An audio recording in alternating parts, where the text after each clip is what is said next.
The Accountability and Transparency Commission will enforce the Code of Conduct. We've spoken about this again, like the Freedom of Information Decree. We're also working on the Code of Conduct. The 1997 Constitution said that Parliament must make a law regarding Code of Conduct of public office holders.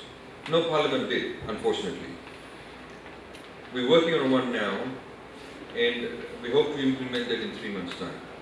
What it basically will mean is that the President, the Prime Minister, the Ministers, senior civil servants will need to disclose all their assets and liabilities.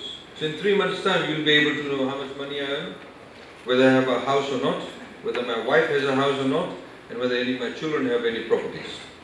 And that information will need to be updated every 6 months. You'll also know how much money I have in my bank, and I need to update that every 6 months.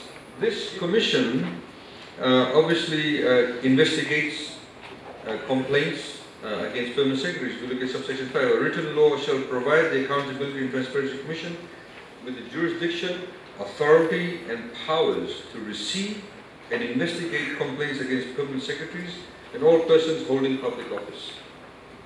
There's no limitation to that actually. This commission has a lot of powers.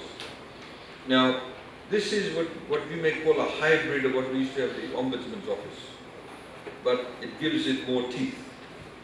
Now, what is significant in subsection 6, it says, in the performance of its functions or the exercise of its authority and powers, the Accountability and Transparency Commission shall be independent and shall not be subject to the direction or control of any person or authority except by a court of law or any otherwise prescribed by the written law.